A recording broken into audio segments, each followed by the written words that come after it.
আমার এই চ্যানেলটিতে এর আগে সুখ না দুঃখ অর্থাৎ রামেন্দ্র সুন্দর ত্রিবেদীর লেখা এই বিখ্যাত প্রবন্ধটির আলোচনা করেছিলাম। সেই আলোচনায় আমি দেখতে পেলাম যে তোমরা যারা ছাত্রছাত্রী তারা অনেকেই বলেছো এই বিষয়ে অর্থাৎ রামেন্দ্র সুন্দর ত্রিবেদীর অন্যান্য যা কিছু প্রবন্ধ রয়েছে সেগুলিরও কিছুটা আলোচনা করে দিতে।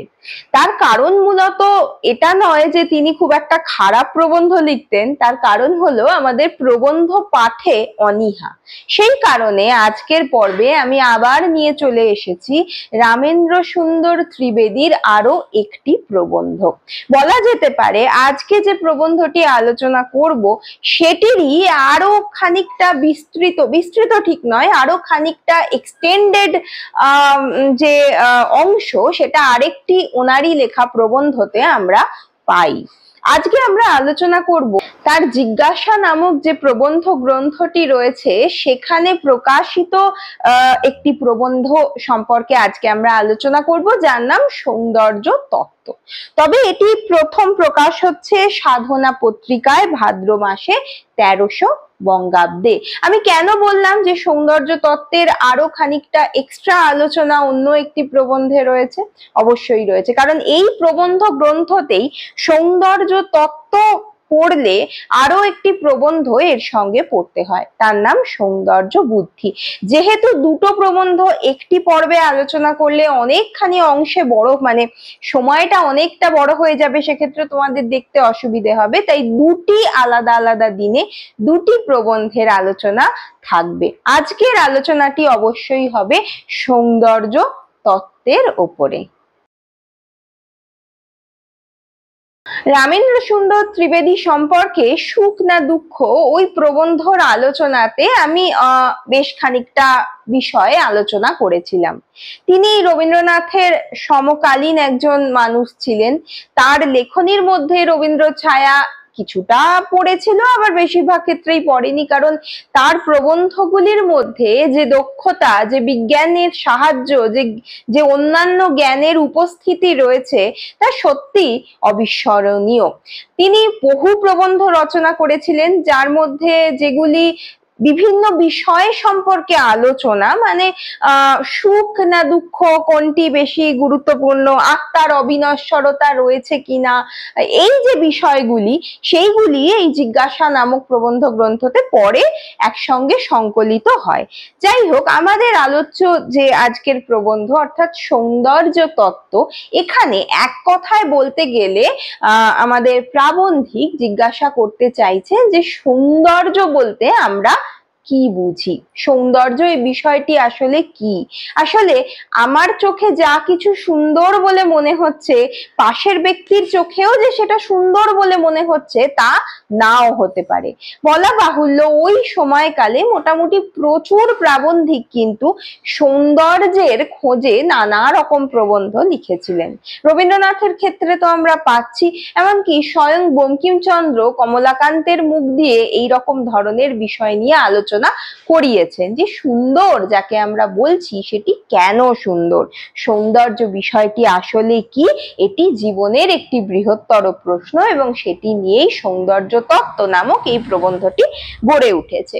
এই প্রবন্ধটি আকারে বেশ বড়। আমি খুব ছোট করে প্রত্যেকটি পর্বকে মানে যে ভাগগুলি রয়েছে প্রবন্ধতে সেগুলিকে একত্রিত করে এমন ভাবে আজকে আলোচনাটি রাখবো যাতে তোমরা যারা পড়ে যাদের বুঝতে একটু অসুবিধা হচ্ছে প্রবন্ধটি সেটি যাতে আর না হয়।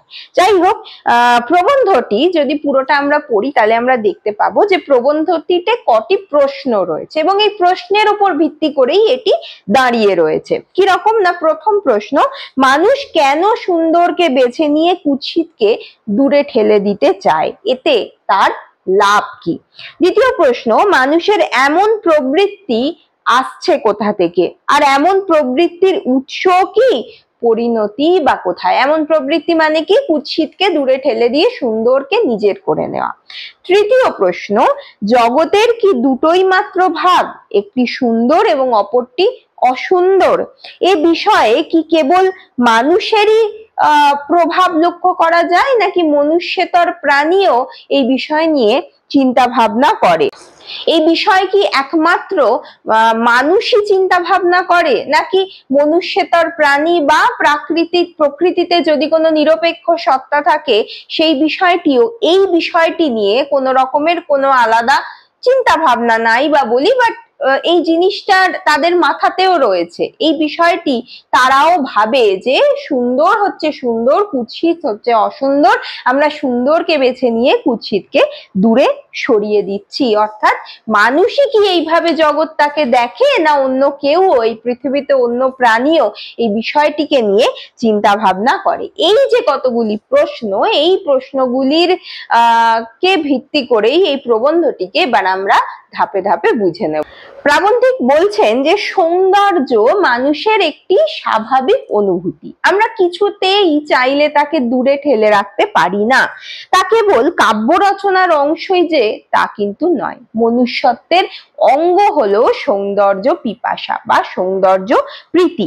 তাদের জীবন কাহিনী বিশ্লেষণে এই তৃষ্ণার সফলতা বা নিষ্ফলতার কথা জানা যায়। সে যদি এই পিপাসায় তাড়িত না হয় তবে বুঝতে হবে যে তার মধ্যে মনুষ্যত্বের গুণ কিছু অংশে কম রয়েছে। বঙ্কিমের ভাষাতেও তো আমরা তাই দেখি যে পতঙ্গ স্বরূপ মনুষ্য জাতি যে আগুন স্বরূপ বহ্নির দিকে ক্রমাগত দৌড়ে চলেছে, ছুটে চলেছে।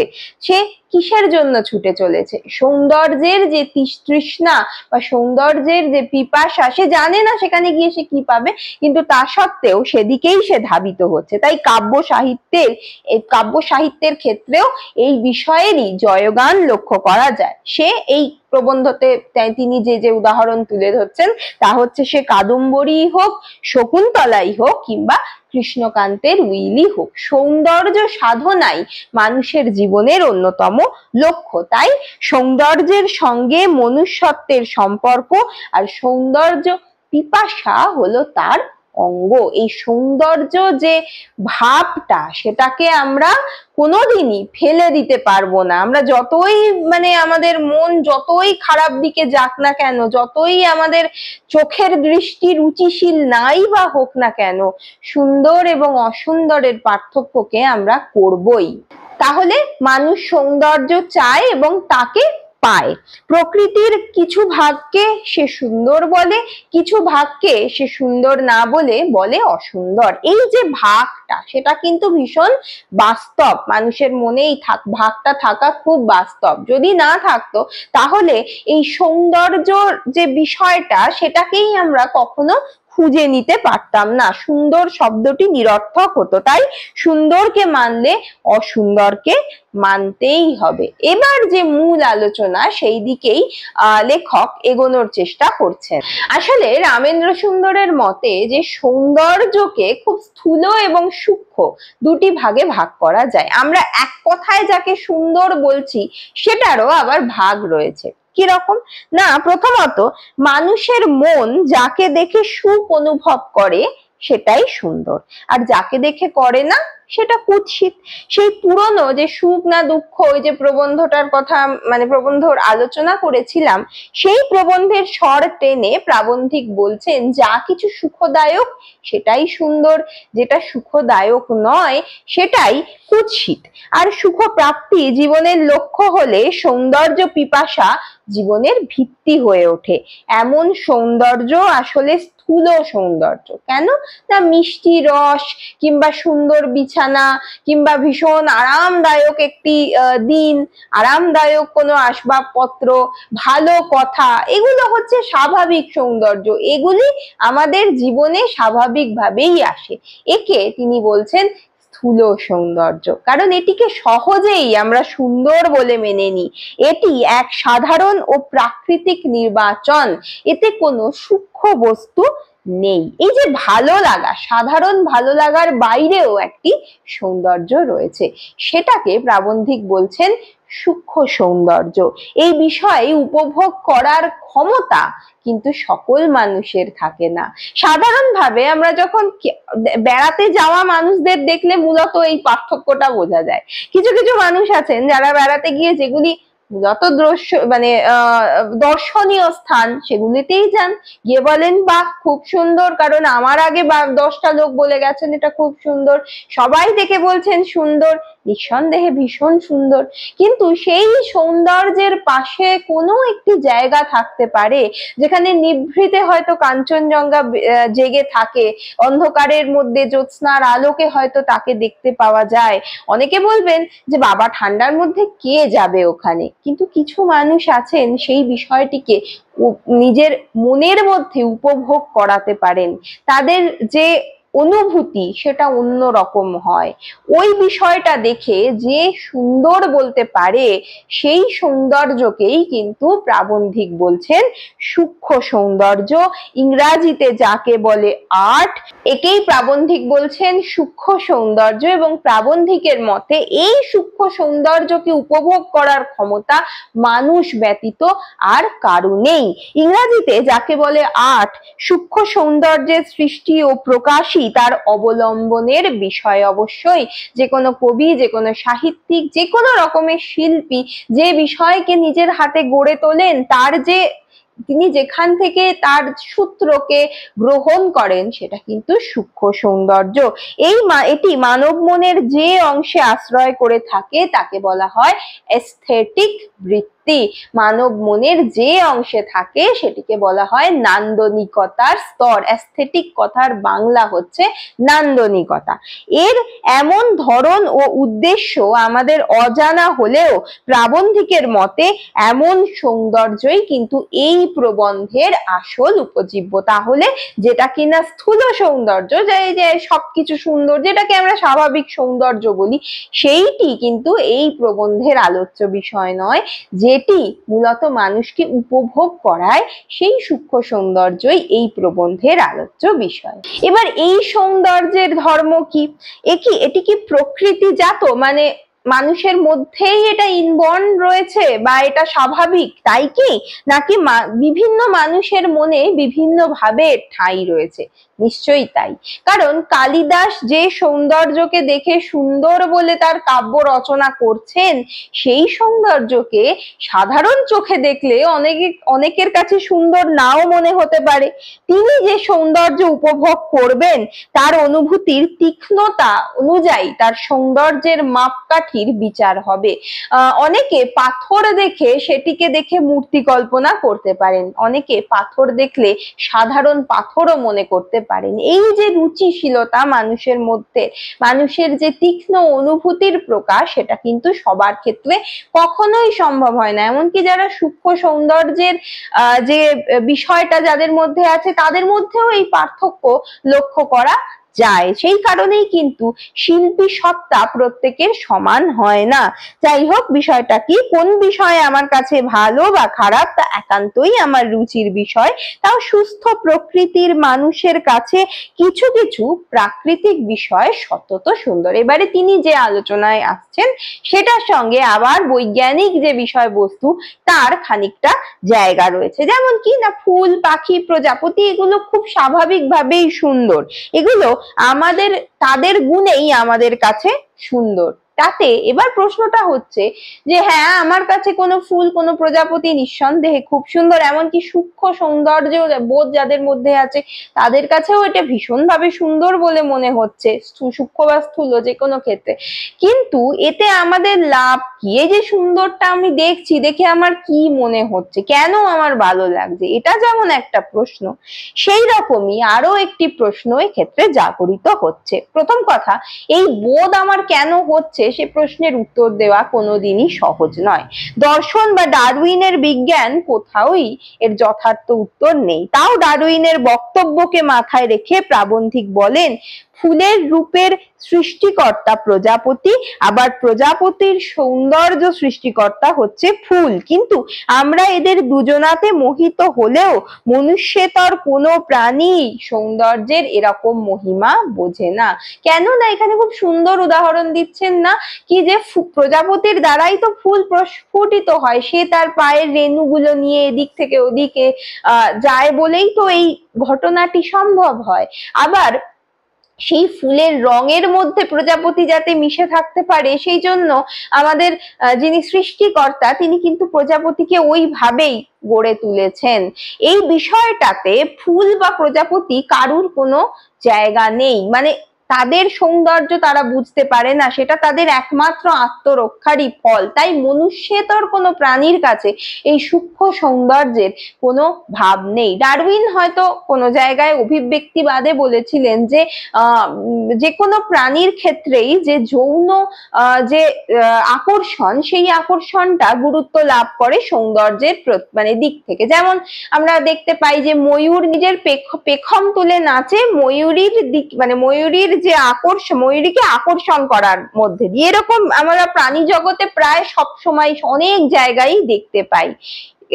সেটা কি তাহলে ময়ূরের ওই সৌন্দর্যকে দেখে এগিয়ে আসে? কিংবা কোনো কোনো পাখি এরম দেখতে পাওয়া যায় যে তারা এক ধরনের মেটিং ডান্স করে, তারা নানা রকমের আওয়াজ বার করে গলা দিয়ে, সেটা কি তাদের যে সৌন্দর্য, এবং তাকে তখন দেখতে অসম্ভব সুন্দর লাগে। এবং আমরা জানি যে মানুষ ভিন্ন মনুষ্যেতর প্রাণীর মধ্যে পুরুষদের দেখতে বেশি সুন্দর হয়। তো এই সৌন্দর্য সৃষ্টি করার কারণ কি? এটি ডারউইন বলেছিলেন যে এইটাই হচ্ছে কারণ। কিন্তু পরবর্তীকালে বিজ্ঞানী ওয়েলস এসে বলছেন যে না, এরকম কোনো বৈশিষ্ট্যই পাওয়া যাচ্ছে না যে তারা সৌন্দর্যকে দেখে মোহিত হচ্ছে।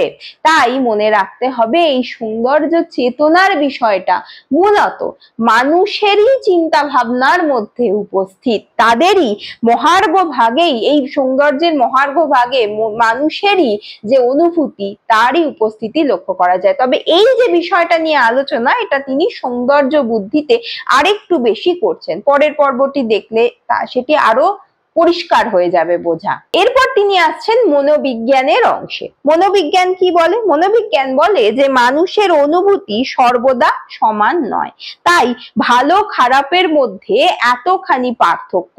যেখানে বৈচিত্র্য সেখানেই নতুন নতুন রূপ এবং সৌন্দর্য। কেন এরকম কথা বলা হচ্ছে? না, আমরা দেখতে পাচ্ছি যে একটি নদী হয়তো সব সময় বয়ে চলেছে, তার যে ঝিনঝিনে আওয়াজ, পাথরের পাহাড়ে নদী, তার পাথরের ওপর দিয়ে চলা, তার স্রোত, তার জলের যে রঙের বৈচিত্র্য, নানা রকম বিষয়ে আমরা দেখে মোহিত হচ্ছি। এটা আমাদের কাছে সৌন্দর্যের একটি উদাহরণ বটে। এই নদী আবার একটুখানি এগিয়ে যখন কোনো জায়গা থেকে ওপর থেকে নিচে ঝর্ণা হয়ে পড়ছে, অর্থাৎ তার গতির মধ্যে বৈচিত্র্যের সৃষ্টি হচ্ছে, সেখানে সৌন্দর্যের রূপ অনেকাংশে বদলে যাচ্ছে। তখন হয়তো আমাদের মনে হচ্ছে যে সদা চলমান যে নদীর স্রোত, তার থেকে ঝর্ণাটি দেখতে সুন্দর। এই বৈচিত্র্যের মাধ্যমেই কিন্তু সৌন্দর্যের যে পার্থক্য সেটা লক্ষ্য করা যায়। তাই বৈচিত্র্য যেখানে নব নব রূপে এসে উপস্থিত হয়, সেখানেই সৌন্দর্য। যেখানে অনুভূতি নিত্য পরিবর্তনশীল, সেখানে চৈতন্য স্ফূর্তিমান, তবে অধিক মাত্রায়ও তা নয়। এমন কথাও প্রাবন্ধিক বলছেন যে যেখানে নিত্য পরিবর্তনশীলতা লক্ষ্য করা যায়, সেখানেই তো সৌন্দর্য রয়েছে। না হলে তো জীবন একঘেয়ে হয়ে উঠবে, দৃষ্টিগুলো মানে সেই সৌন্দর্যের অনুভূতিও একঘেয়ে হয়ে উঠবে। কিন্তু রামেন্দ্র সুন্দর এটাও বলছেন যে এই পরিবর্তনশীলতার মধ্যে যেন কোনো রকম তাড়াহুড়ো না থাকে, ধীরে ধীরে স্থিতধীরভাবে এই পরিবর্তন সম্ভব হয়, তবেই সৌন্দর্যের যে উদাহরণ তা সমানে পরিবর্তিত হতে পারবে। তাহলে সৌন্দর্যের একটি অংশের নাম, একটি অঙ্গের নাম যেমন অনুভূতি, আরো একটি অঙ্গের কথা বলা হয়েছে, সেটার নাম হলো সহানুভূতি। মানে সত্যি কথা বলতে কি, প্রাবন্ধিক এই সূক্ষ্ম সৌন্দর্যকে কোথায় কোথায় পাওয়া যায় তারই একটা বিশাল বড় উদাহরণ দিচ্ছেন এইভাবে। যাই হোক, দ্বিতীয় হচ্ছে সহানুভূতি। সহানুভূতি মানে যা কিছু ব্যক্তিগত নয়, যা কিছু সর্বতোভাবে ভালো, অর্থাৎ দয়া, মায়া, স্নেহ, ভালোবাসা, যা কিনা ঠিক স্থূল সৌন্দর্যের মধ্যে পড়ে না, এটিকেও সূক্ষ্ম সৌন্দর্যের মধ্যেই রাখতে হয়, সেটাও কিন্তু সৌন্দর্যের একটি অঙ্গ। তাহলে সূক্ষ্ম সৌন্দর্যের দু প্রকার রূপ পাওয়া গেল, যা চৈতন্যের প্রবাহকে স্থিরভাবে মন্দ গতিতে চালিত করে, জীবনকে ভরসা দেয় তা হলো সুন্দর। যে সৌন্দর্যের কথা, সূক্ষ্ম সৌন্দর্য যাকে বলা হয়, সেই অনুভূতির প্রবাহ, তাকে বলা হচ্ছে একদিকে সুন্দর। আর যা সহানুভূতির দ্বারা সমাজকে অগ্রসর করে তা আরো সুন্দর।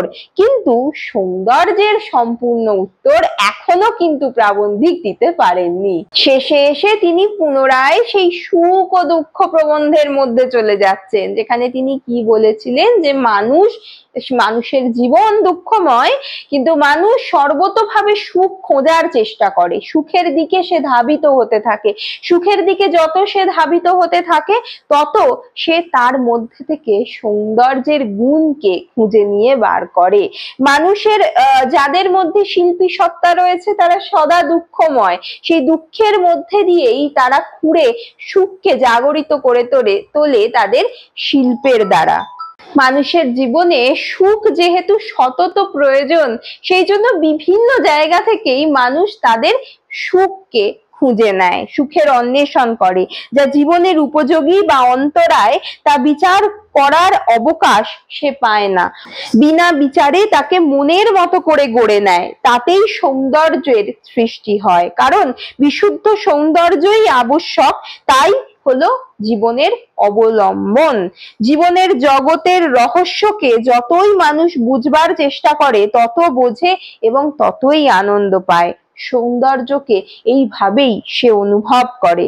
আবার যেটা সব থেকে বেশি নিয়ম ছাড়া, সেটাকেও কিছু মানুষের সব থেকে বেশি সুন্দর বলে মনে হয়। যারা কিনা বড় বড় পাহাড়ে ট্রেকিং করতে যায়, যারা কিনা এভারেস্টে ওঠার চেষ্টা করে, কাঞ্চনজঙ্ঘাতে ওঠার চেষ্টা করে, আমাদের মতো সাধারণ মানুষের জন্য যে এমন ভয়কে, এমন দুঃখকে, এমন যন্ত্রণাময় রাস্তাকে বেছে নেওয়ার কি দরকার, যেখানে মৃত্যু যে কোনো মুহূর্তে সামনে এসে দাঁড়াতে পারে। কিন্তু এই নিয়ম ভাঙা পাগলপাড়া জিনিসটাকেই মানুষ সুন্দর বলে মনে করে। সেখানেই এক অন্যতম সৌন্দর্য লুকিয়ে থাকে, যা আমরা হয়তো স্বাভাবিক চোখে বুঝতে পারবো না। তাই সৌন্দর্যের গভীরতা এতটাই সূক্ষ্ম, এই সূক্ষ্ম সৌন্দর্যকে এইভাবে আলোচনা করে তার উপসংহারে আসা কোনোদিনই সম্ভব নয় বলে প্রাবন্ধিক মনে করেছেন।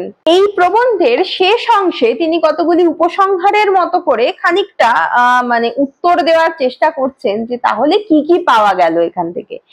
জীবের মধ্যে মনুষ্য সূক্ষ্ম সৌন্দর্য ভোগে অধিকারী আর কেউ নয়। সকলের আবার সৌন্দর্য পিপাসা, সৌন্দর্য ভোগ শক্তি সমান নহে। নিঃসন্দেহে, যেটা আমরা আলোচনা করলাম, বৈচিত্র্যের সমাবেশে ও পরম্পরায় চৈতন্যের অস্তিত্ব। সুতরাং চেতনের নিকট এইরূপ বৈচিত্র্যের আদর, ও যাহা বিচিত্র চেতনের নিকট তাহা সুন্দর। চৈতন্য হলো সৌন্দর্যের যে আহরণ, তাতে মূল একটি ভূমিকা গ্রহণ করে। কতগুলি পদার্থ কোনো না কোনো রূপে জীবনের ও স্বাস্থ্যের অনুকূল। কতিপয় পদার্থ জীবন সমরে ভীতি ও নৈরাশ্য দূর করিয়া আশা ও প্রফুল্লতা আনে। ইহা সুন্দর। সৌন্দর্যের মধ্যে যেগুলি কিনা দুঃখকে জয় করে আসে, সেগুলো হচ্ছে সুন্দর। কতগুলি পদার্থ মুখ্যভাবে বা গৌণভাবে জাতীয় জীবনে, সমাজ জীবনে অনুকূল, সমবেদনার উদ্দীপক, এটাও সুন্দর। সেই অনুভূতি আর সহানুভূতি।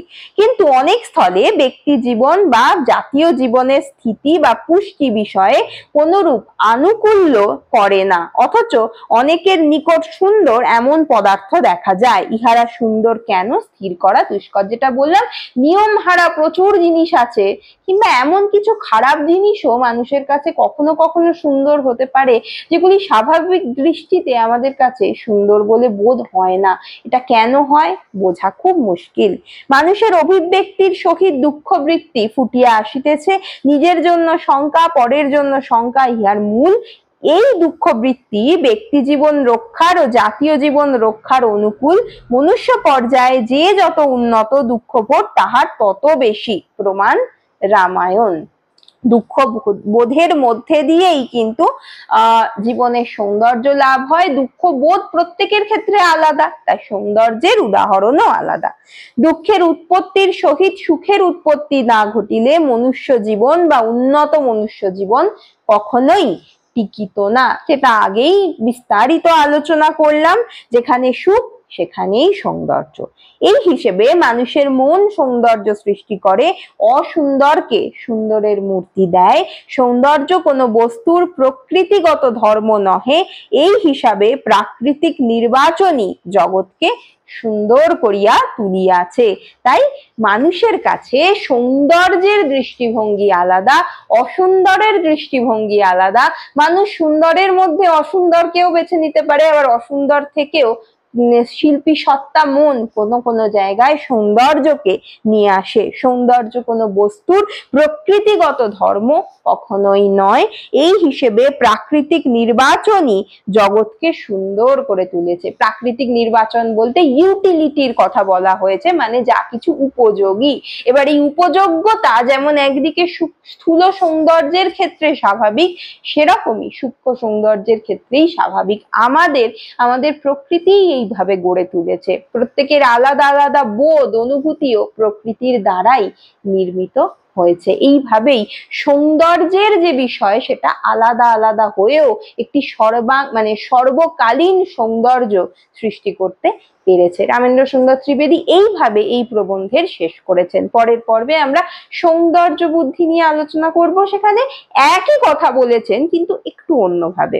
আশা করি পর্বটি ভালো লেগেছে। ভালো লাগলে একটুখানি লাইক করে দেবেন, কমেন্ট করে জানাবেন কি বিষয়ে আলোচনা শুনতে চান, আর আমাকে উৎসাহিত করতে সাবস্ক্রাইব করে যেতে ভুলবেন না। আজকে এই পর্যন্তই, ধন্যবাদ।